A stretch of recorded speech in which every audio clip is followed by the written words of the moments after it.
संस्कृत शौर्य channel पर आपका स्वागत है।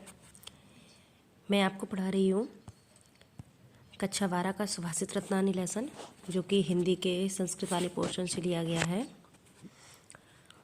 मैंने इस लेसन से रिलेटेड 2 वीडियो बनाई हैं, जिनमें मैंने पहले 5 और फिर दूसरे 5 श्लोक जो है उनको एक्सप्लेन किया है। उसके बाद अब मुझे यहाँ से स्टार्ट करना है। 10वां श्लोक है यहाँ पर, चलिए देखते हैं। लिखा है, वज्रादपि कठोराणि मृदूनि कुसुमादपि लोकोत्तराणा चेतांसि को नु विज्ञातुम अर्हति।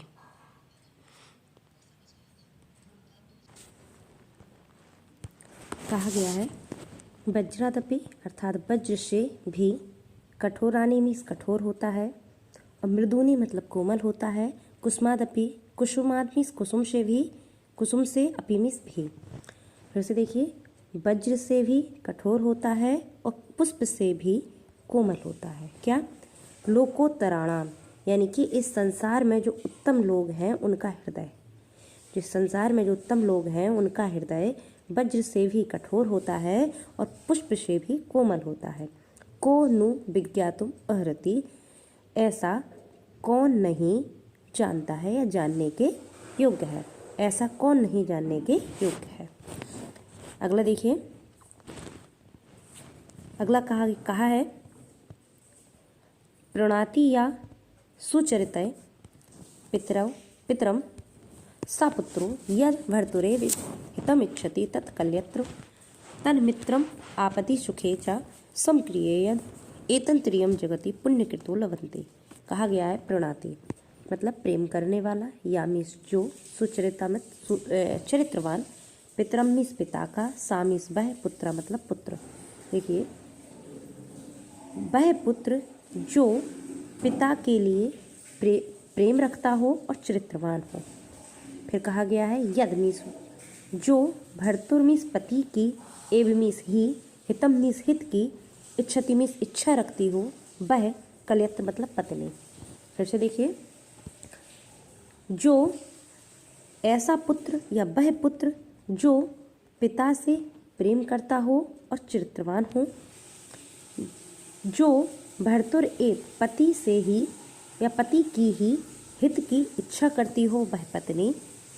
तन्मित्रम वह मित्र यद जो सुखे मतलब सुख में, और आपदे मतलब आपत्ति में, समक्रिय समान क्रिया वाला हो, यानी कि समान व्यवहार वाला हो। 3 चीज़ें बताई हैं। एक बताया है पुत्र, दूसरी बताई है पत्नी, और तीसरा बताया है मित्र। कह रहे हैं एतत्रियम, यह तीनों, जगति मतलब संसार में, पुण्यकृते मतलब पुण्य करने वाले जो होते हैं, लवंते मीन्स प्राप्त होते हैं। तो यह तीनों इस संसार में पुण्य करने वालों को ही प्राप्त होते हैं। कौन? एक ऐसा पुत्र, एक ऐसी पत्नी और एक ऐसा मित्र। फिर से देखिए क्या कहा है। कह रहे हैं ऐसा पुत्र, वह पुत्र जो पिता से प्रेम करता हो और चरित्रवान हो, वह पत्नी जो पति की ही हित की इच्छा करती हो, और वह मित्र जो सुख में और आपत्ति में समान क्रिया वाला होता है या समान व्यवहार वाला होता है। कह रहे हैं यह तीनों इस संसार में पुण्य करने वालों को ही प्राप्त होते हैं। चलिए अगला श्लोक देखते हैं। अगला श्लोक कह रहे हैं, कामान दुग्धे विप्रकर्षेत लक्ष्मी कीर्ति सुते दुष्कृतम या हिनस्ति शुद्धाम शांताम मातरम मंगलानाम धेनुधीरा सुनृताम वाचम आहो। इन्होंने कहा है कि, कह रहे हैं शुद्ध मतलब शुद्ध, शांत मतलब शांत, मंगलानाम मीस मंगल को, मातरम मीस उत्पन्न करने वाले, धीरा मतलब धैर्यवान, शून मतलब प्रिय, और ऋत मीस सत्य, वाचम मीस वाणी को, ऐसी, धेनु मतलब गाय, आहु मतलब कहा गया है। फिर से देखिए, शुद्ध, शांत, कल्याणों को जन्म देने वाली या उत्पन्न करने वाली, धैर्यशाली, प्रिय और सत्यवाणी को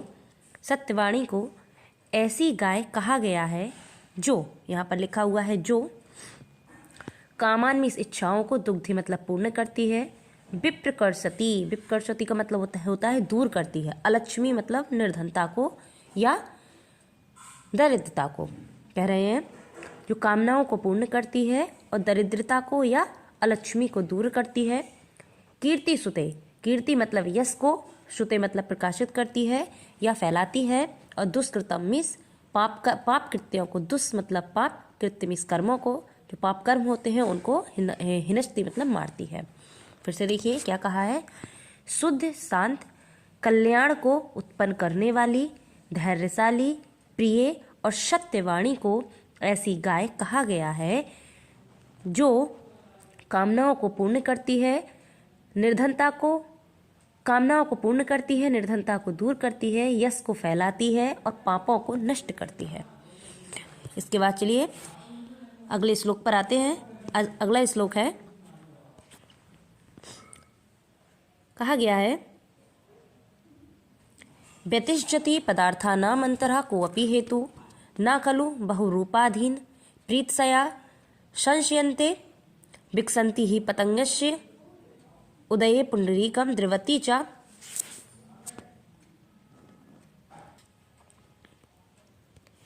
यहाँ इन्होंने कहा है, कह रहे हैं व्यतिष्ठति पदार्थांतरः कोऽपि हेतु, कह रहे हैं कोई, अंतरा मतलब आंतरिक, हेतु मतलब कारण, पदार्थ मतलब पदार्थों को, व्यष्टि मीन्स मिलाता है। कोई आंतरिक कारण ही पदार्थों को मिलाता है। और फिर आगे कहते हैं न खलु बहिरूपाधीन प्रीत्या संशयन्ते, कह रहे हैं कि निश्चय ही, खलु मतलब निश्चय ही, जो प्रेम है बाह्य यानी कि बही मतलब बाहर के, उपादान मतलब कारणों पर या अवयवों पर, बाहर के उपादान या कारणों पर संशयतिमित आश्रित नामिस नहीं है। फिर से देखिए, प्रेम या खलुमिस निश्चय ही, जो प्रेम है वह बाहरी कारणों पर आश्रित नहीं है। फिर से देखिए क्या कहा इन्होंने, यहाँ ये कह रहे हैं कोई आंतरिक कारण ही पदार्थों को मिलाता है। यहाँ पर पदार्थ का अर्थ भावों से है कि कोई आंतरिक भाव या आंतरिक कारण जो है, जो आंतरिक भाव हैं वे ही पदार्थों को मिलाते हैं, जो भाव हैं उनको मिलाते हैं। निश्चय ही प्रेम बाहरी कारणों पर आश्रित नहीं होता। यदि ऐसा होता कि बाहरी कारणों पर आश्रित हो तो ये कह रहे हैं कि पतंगस मतलब सूर्य के, उदित मतलब उदित होने पर, पुंडरीक मतलब कमल, विकसंती मीन्स विकसित होते हैं। और फिर कह रहे हैं हिम रश्मि, कहते हैं चंद्रमा को, और उदगति मतलब उत्पन्न होने पर या निकलने पर, चंद्रमा के निकलने पर जो चंद्रकांत मणि है वो पिघलती है। यदि इनमें कोई बाहरी कारण होता, यदि कोई बाहरी कारण होता तो इतनी दूर से होने पर भी इनका जो प्रेम है वो पुष्ट नहीं हो पाता। तो ये कह रहे हैं कि प्रेम के लिए कोई आंतरिक कारण या आंतरिक पदार्थ ही ऐसा होता है जो प्रेम को उत्पन्न करता है। फिर से देखिए क्या कहा, कह रहे हैं कोई आंतरिक कारण ही पदार्थों को मिलाता है। निश्चय ही प्रेम बाहरी उपादान यानी कि कारणों पर आश्रित नहीं है। सूर्य के उदित होने पर कमल खिलते हैं या विकसित होते हैं, और चंद्रमा के निकलने पर चंद्रकांत मणि पिघलती है। इसके आगे देखिए अगला श्लोक है, अगला श्लोक है, कहा है निंदतु नीति निपुणा यदि वा स्तुतिवन्तु लक्ष्मी समाविशन्तु गच्छतु वा यथेष्टम अथैव वा मरणमस्तु योगांतरे वा नैयायत पथा प्रविचलन्ति पदम न धीरा। कह रहे हैं निंदतु मीन्स निंदा हो, बा मतलब अथवा, स्तुवन्ति में स्तुति हो। किसकी? नीति में जो निपुण लोग हैं यदि उनकी निंदा हो अथवा स्तुति हो। फिर कह रहे हैं लक्ष्मी समाविशतु मतलब आए, अथवा यथा इष्ट अपनी इच्छा के अनुसार, इष्ट मीस इच्छा के, यथा मीस अनुसार, गच्छतु मीस चली जाए। फिर देखिए क्या कह रहे हैं, लक्ष्मी आए अथवा अपनी इच्छा के अनुसार चली जाए। अथैव मतलब आज ही, मरणस्तु मीन्स मरे, बा मीन्स अथवा, युगांतरे मीन्स युगों के बाद, मरणस्तु मीन्स मरे, चाहे आज मर जाए या युगों के बाद मर जाए। नयात पथ, न्याय के, पथा मतलब पथ से, प्रवचलंती मीन्स विचलित, ना मीन्स नहीं, होते हैं कौन, धीर मीन्स धैर्यशाली।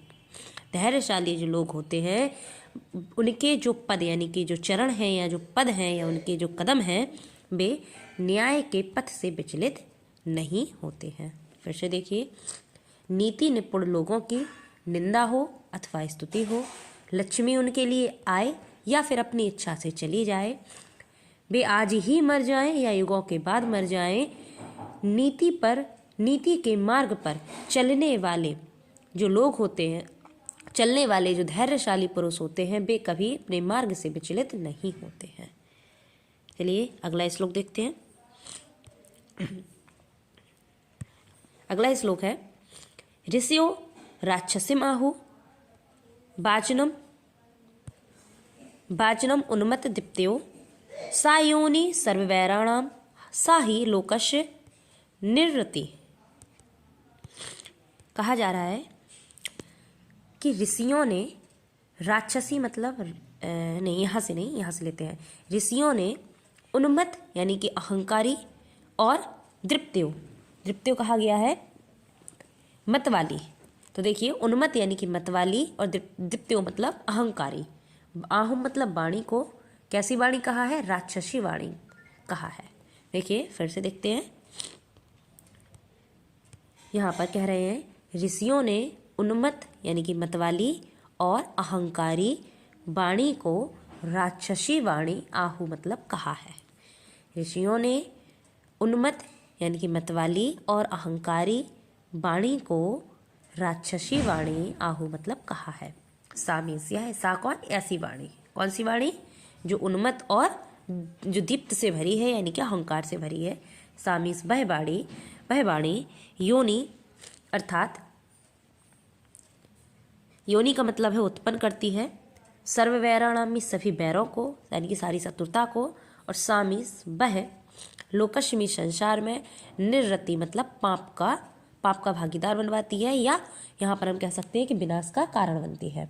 निरृति का मतलब है विनाश का कारण बनती है, विपत्ति का कारण बनती है। कौन, ऐसी वाणी, कैसी वाणी, जो उन्मत्त और दृप्त यानी कि अहंकार से भरी हुई वाणी है। ऐसी वाणी सभी वैरों को उत्पन्न करती है और संसार में विपत्ति का कारण बनती है। इसीलिए ऐसी वाणी को ऋषियों ने राक्षसी वाणी कहा है। यहाँ पर आपके 15 श्लोक खत्म हो चुके हैं, और इन श्लोकों से रिलेटेड आपके जो भी क्वेश्चन हो वो आप कमेंट बॉक्स में पूछें या व्हाट्सएप ग्रुप में पूछें, आपके उत्तर वहाँ पर जरूर मिल जाएंगे। धन्यवाद।